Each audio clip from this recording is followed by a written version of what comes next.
বারুইপুর পূর্ব বিধানসভার একেবারে পশ্চিম নামরঙরে কবি নজরুল সেবা সংঘের ছেলেরা যারা তৃণমূল পার্টির সঙ্গে সরাসরি যুক্ত, তারা সেই এলাকায় সেই সংঘের পাশে সেই ক্লাবের পাশে এক বসতি বাড়ি জোর করে কেড়ে নেবার ষড়যন্ত্র করেছে এবং রীতিমতো সেই বাড়িটায় রীতিমতো হামলা চালিয়ে ভাঙচুর করে দেওয়ার অভিযোগ উঠেছে। আর তারা সবাই বিধানসভার স্পিকার বিমান ব্যানার্জির লোক বলেই পরিচিত। সেই বিমান ব্যানার্জির লোকজনই একজন সাধারণ নাগরিকের বসতি বাড়ি ভেঙে দিয়েছেন এবং সেই বিষয়ে থানায় এফআইআর করতে গেলেও সেখানে পুলিশ একেবারে বিলম্ব করেছে, আইনজীবীদের হস্তক্ষেপ করতে হয়েছে। মূলত কি হয়েছিল, কি ঘটনা, বিস্তারিত জানাবো প্রতিবেদনে। অ্যাকচুয়ালি আমাদের অনেক দিন থেকে ওই জায়গাটাকে নেবে বলে থ্রেট করছে, হুমকি দিচ্ছে যে কাগজপত্র দলিল মানে এইভাবে নানাভাবে হেনস্থা করছিল। রীতিমতো আমাদের যে ঈদ হলো, ঈদের এক সপ্তাহ পরে হাজি আলি হয়েছিল, হাজি আলি অনুষ্ঠান রেখেছিল। তা সেখানে এক সপ্তাহ পরে রাত 11টা নাগাদ আমাদের বাড়িতে যায়, গিয়ে বলে এই জায়গাটাকে দিয়ে দিবি। এই টিএমসি ছেলেরা, কবি নজরুল সেবা সংঘের ছেলেরা। তা আমি তখন বলি এইভাবে তো কথা হয় না, আমার শরীর খুবই খারাপ, কারণ তখন আমি সবে সিজার হয়ে উঠে এসেছি। তা আমি বলি যাও, পরে কথা বলবো। তাই এই কথা বলাতে পরের দিন রীতিমতো আমি বললাম যে আমার জায়গার বদলে জায়গা দাও, আমি তাহলে দিয়ে দিচ্ছি, ভালো হবে। কারণ আমার বাবা তো এর আগে তো ওই একই দাগে 200 কবি নজরুল সেবা সংঘকে দিয়েছে, 600 স্কুলকে দিয়েছে ডেভেলপ করার জন্য, আর যেটুকু আছে সেইটুকু আমাদের।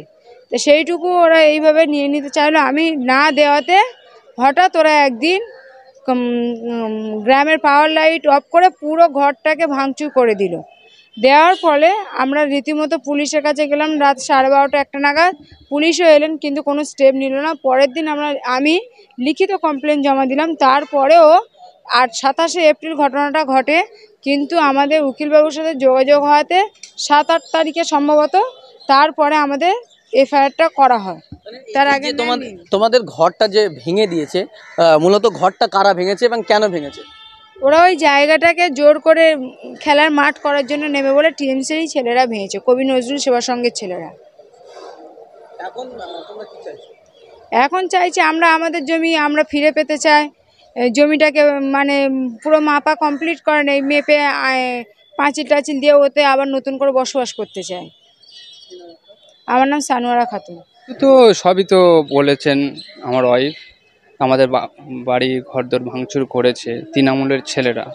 অন্য কারোর এখন মানে যেটা ফোকাস করবো যে ক্লাবের উদ্দেশ্য করে, মানে ক্লাবকে সামনে রেখে তৃণমূলের ছেলেরা ভেঙেছে। আমরা চাই যে এর একটা সুষ্ঠু বিচার হোক। তাছাড়া এই রাতের অন্ধকারে যেমন কি বলবো, মানে বৃষ্টি যেমন হয় সেরকম ইট মারছে। এই আমার ছোট বাচ্চা, একটা 2.5 বছর বাচ্চা, একটা 2 মাসের বাচ্চা, ছোট বাচ্চা নিয়ে খুব আতঙ্কের মধ্যে আছি যে কোন মুহূর্তে না এই ছোট বাচ্চাদের লেগে যায়। আমাদের বড়দের লেগে গেলে হয়তো আমরা ডাক্তার দেখিয়ে সেটা সারাতে পারবো। এই যে ছোট বাচ্চারা, তারা এখন কিছুই বোঝে না, তাদের যদি বা লেগে যায় তাদের ভবিষ্যৎটাই বেকার হয়ে যাবে। তা আমরা চাই যে এটা আমাদের বারুইপুর আইসি সাহেব ভালোভাবে দেখুক বিষয়টা, বা বিমান ব্যানার্জি ওনার ছেলেরাই করছে, উনি একটু দেখুক তাদেরকে একটু। কেন করছে উদ্দেশ্য তো ওই জায়গাটা নিয়ে নেবে, যে আমাদের যে ঘরবাড়ি যে জায়গায় ভেঙে দিয়েছে ওই জায়গাটা অ্যাকচুয়ালি হামাদ সর্দার আমাদের কাছে এসেছিলো কেনার জন্য, বা ওনার মেজো ছেলে এসেছিলো কেনার জন্য, নিজেদের বাড়ি ঘরদোর বানাবে বলে, বা আরও অন্যান্য মানুষ এসেছিলো কেনার জন্য, বা ওনারা এসেছিলো, সেগুলো আমাদের কাছে আছে। আমার যেহেতু ক্যামেরা আছে, ওখানে ফুটেজ আছে যে ওরা এসেছিলো তখন। তা এখন যেটা জানা যায় যে ওরা ক্লাবকে সামনে রেখে জায়গাটা, যেহেতু আমরা বিক্রি করিনি ওদের কাছে, তাই ক্লাবকে সামনে রেখে আমাদের জায়গাটা নিতে চাইছে জোর করে। আপনারা জমি বিক্রি করতে চাইছেন না জোর করে নিতে চাইছেন? জোর করে নিতে চাইছে। এইবারে যে ওরা তো আমাদের কাছে কেনার জন্য এসেছিল, যে আমরা দিইনি। এইবারে কি করবে, যে জায়গা যেহেতু পাচ্ছে না, কি করবে, ক্লাবকে সামনে রেখে, পার্টিকে সামনে রেখে আমাদের বাড়ি ঘরদের ভেঙে দিয়ে ওরা নিজেরা আত্মসাৎ করবে বলে জায়গাটা ভাঙচুর করলো আমাদের ঘর বাড়ি, যে আমাদের থাকার মতো জায়গা নেই। আমরা এটা চাইছি যে একটা সুষ্ঠু বিচার হোক। আমরা হাইকোর্টে দ্বারস্থ হয়েছি, বারুইপুর থানায় দ্বারস্থ হয়েছি। আইসি সাহেব এটা ভালোভাবে দেখুক যে আমাদের বিষয়টা নিয়ে, এই যে আমাদের প্রত্যেক রাতে অত্যাচার করছে ওই ক্লাবের ছেলেরা। প্রত্যেক রাতে বললেই চলে ইট ঢিল ছুটছে, বা সে একটা দুটো ইট ঢিল ছুটলে হয়, হাজার হাজার ইট ঢিল ছুটছে, সেইগুলো ভিডিও আমাদের কাছে আছে, বা ওখানে আমাদের বারুইপুর থানার পুলিশ গিয়েছিল, সেইগুলো দেখেও এসছে যে এরকম অত্যাচার আমাদের। আমার নাম হাসারুল মল্লিক। হচ্ছে গত 27শে এপ্রিল 2025 এদের বাড়ি ভাঙচুর করা হয়। এদের বাড়ি ভাঙচুর করার পরে এরা প্রথমে সেই রাতে থানাতে, বারুইপুর থানাতে যায় এবং বারুইপুর থানাতে সেই ভিত্তিতে কোনো কমপ্লেন নেওয়া হয়নি। এবং সেই সময় যেখানে পেট্রোলিং পার্টিতে পুলিশে ছিলেন উনি গেছিলেন এবং উনি গিয়ে বলছে পরিষ্কার এটা পুরো বাড়ি। 1, 2 নম্বর, তার ভিত্তিতে সার্কামস্টেন্সিয়াল যা এভিডেন্স ছিল সেই সার্কামস্টেন্সিয়াল এভিডেন্সের ভিত্তিতে not a single general diary register হয়নি, বলেছিল পরে আসতে। সে পরে আসার কথাও, তারপরে 4-5 দিন চলে গেছে, থানার চক্করই কাটা হয়েছে, কিন্তু থানাতে আদতে কোনো কিছু কাজের কাজ হয়নি। কিন্তু তারপর যখন ঘটনা আমার কাছে আসে, তখন আমি এই ঘটনা যখন আমার কাছে আসে, ঘটনার পর আমি আইসি বারুইপুরকে ফোন করি। আইসি বারুইপুরকে ফোন করার পর উনি ফোন ধরেননি। তারপরে দাঁড়িয়ে যখন আমি ওভার দ্য হোয়াটসঅ্যাপ ডিটেলসটা জানাই, ডিটেলস জানানোর পর সেই রাতে আমি জানি না কেন, হয়তো সেই রাতে সেই জন্যই পুলিশ সেই রাতে গেছে, গিয়ে জিনিসটা দেখে চলে এসছে। পরদিন থানায় যেতে বলেছিল এবং থানায় যাওয়ার পরদিন, যেদিন থানায় যায় এই তার পরদিন প্রধান সুজয় সাপুই, শিখরবালি 1 নম্বর গ্রাম পঞ্চায়েতের প্রধান সুজয় সাপুই সহ সেই গ্রামের লোকাল সদস্য থানায় যায় এবং আরও কয়েকজন 10-15 জন বেশি, তারা হুলিগান টাইপের, তারাও থানায় যায় এবং শুধু থানায় যায় না, তাদেরকে রীতিমতো মেরে ফেলার হুমকি দেয় থানার প্রিমাইসেসের ভিতরে। এবং শিখরবালি 1 নম্বর গ্রাম পঞ্চায়েতের প্রধান যখন আইসির কেবিনে বসে এবং আইসির কেবিনে যখন ওনারা ঢোকেন, ওখানে আমাকে ঢুকতে আটকে দেওয়া হয়। আমি যেহেতু আইনজীবী ছিলাম, বলেছে ওখানে আপনার কোনো কাজ নেই, ওনারা ঢুকবে। যথারীতি ওনারা যায়, ঢোকা মাত্র বলছে তোমাদের আইসি খুব ভালো মানুষ, তোমাদের প্রধান খুব ভালো মানুষ।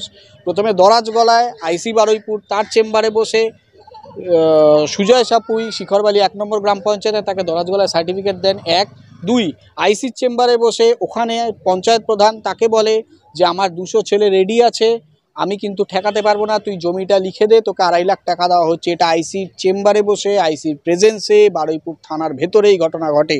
তার ভিত্তিতে ওনারা নেগোসিয়েবলে যায়নি, তার ভিত্তিতে 144 রেসিডেন্ট অর্ডার করানো হয়। সেই রেসিডেন্ট অর্ডারও যখন ফার্নিশ করানো হয় এক্সিকিউশনের সময়, সেখানে আমি নিজে উপস্থিত ছিলাম। সেখানে 1-150 লোক ঘিরে ধরে, পুলিশ আসে, সেখানে ঝামেলার জন্য শুধু খুঁটি দিয়ে বেঁধে ওই কাজটা ওইখানে সম্পন্ন হয়, মানে জাস্ট টেম্পোরারি বেসিসে। তারপরে তাদেরকে মারধর করার চেষ্টা করে, সেই মারধরের ভিত্তিতে জিডি হয়, জিডির ভিত্তিতে 107 মানে বিএনএস আন্ডার সেকশন 126-এর আন্ডারে তাদেরকে এফআইআর হয়, কোর্ট থেকে এফআইআর হয়, বারুইপুর কোর্ট থেকে তাদের এগেনস্টে ওয়ারেন্ট হয় এবং সমন হয়, এবং সমন ওয়ারেন্ট দুটোই করা হয়। করার পরেও বারুইপুর থানা কোনো স্টেপ নেয়নি। তারপরে দাঁড়িয়ে তাদের বাড়িতে ঢিল মারা হয়, তারা বারংবার পুলিশকে বলে, পুলিশ কোনো রকম স্টেপ নেয়নি। এই যে বারবার তাদের বাড়ি ভেঙে দেওয়া হচ্ছে, তাদের উপর আক্রমণ হচ্ছে, পুলিশের কাছে যাওয়া হচ্ছে, পুলিশ ব্যবস্থা নিচ্ছে না কেন, বা কারা এই বারবার এই আক্রমণটা করছে? অবশ্যই পুলিশ মহলেও আমাদের তো লোক থাকে, পরিষ্কার তাদের কথা অনুযায়ী, আমি অফিসারের নাম বলতে চাইছি না, লাস্ট আমার সাথে যতদূর কথা হয়েছে, under instruction by MLA Baruipur Purba, তার নির্দেশে লাস্ট জিডি করা হয়েছে ওদের বিরুদ্ধে, মানে এফআইআর করা হয়েছে ওদের বিরুদ্ধে। ওরা নাকি কারোর মোবাইল ভেঙে দিয়েছে, কিন্তু ঘটনাচক্রে যেই মোবাইল ভাঙার কেস বলা হচ্ছে সেই মোবাইলটা আস্ত পুলিশ রিকভার করেছে এবং সেই মোবাইলের মালিককে পুলিশ নিজেই হাতে দিয়ে দিয়েছে। মোবাইল ভাঙচুরও হয়নি, মোবাইল বাড়ি থেকেই রিকভার করেছে, অথচ ওনাদের নামে কেসও দিয়েছে মোবাইল ভাঙার, ওনাদের নামে কেসও দিয়েছে, তাদেরকে নাকি মারধর করেছে, কিন্তু তাদের কোনো মেডিকেল রিপোর্ট নেই। এফআইআর রেজিস্টার হলো, তারা বেল নিলেন। আজকে কোর্টে এই কারণে এসেছিল, 2খানা এফআইআর হয়েছে, 2খানা এফআইআরের কোয়াশের জন্য আজকে কোর্টে আসা হয়, কিন্তু মানে কোনো কারণবশত জাজ ছিলেন না। রেজিস্টার হয়েছে কেস, বাট অর্ডার সোমবার দেবে, যেহেতু জাজ আজকে বসেননি। কোয়াশের জন্য এফআইআর কোয়াশের জন্য আন্ডার সেকশন অফ বিএনএস 482-তে এফআইআর কোয়াশিংয়ের জন্য অ্যাপিয়ার করা হয়, এফআইআর কোয়াশের জন্য অ্যাপিয়ার করে, কিন্তু রেজিস্টার হয়েছে, জাস্ট অর্ডার বেরোয়নি। অর্ডার বলেছে সোমবার দেবে। এখন ঘটনা হচ্ছে কেস আর কাউন্টার কেসে চলছে অলরেডি। এই ম্যাটার পুলিশ ইন অ্যাকশন কোর্টে পেন্ডিং, আইসিকে ফার্স্ট নোটিশ করা হয়েছে, প্লাস এফআইআর যে বেলেবল সেকশন দিয়ে এফআইআর দেওয়া হয়েছে সেই বেলগুলোকেও প্রত্যেকটা চ্যালেঞ্জ করা হয়েছে, এফআইআরও চ্যালেঞ্জ হয়েছে, তারা বেল পেয়ে গেছে। এই জায়গায় দাঁড়িয়ে এখনও তাদেরকে অনবরত ডিস্টার্ব করছে, খালি জমিটা ল্যান্ড গ্র্যাব করার জন্য, জমি আত্মসাৎ করার জন্য। তাদেরকে মানে অনবরত বলছে ওই জমিটা তাদের কাছ থেকে তারা নিতে চাইছে, তাদের জমি ভেঙে গুড়িয়ে দিয়েছে। বাড়ি আজকে যদি আজকের তারিখে আপনি যদি যান তাহলে দেখবেন বাড়ি ভেঙে গুড়িয়ে দিয়েছে, ওখানে বাড়িতে আর কিছু নেই, খালি 2-4টে ইট পড়ে রয়েছে, আর কিচ্ছু নেই। এই মহিলা রাত্রি 1:30টায় কোলে বাচ্চা নিয়ে বারুইপুর থানায় গেলেও তারা এফআইআর বা জিডি করেননি। আমার নাম রাহুল দাস।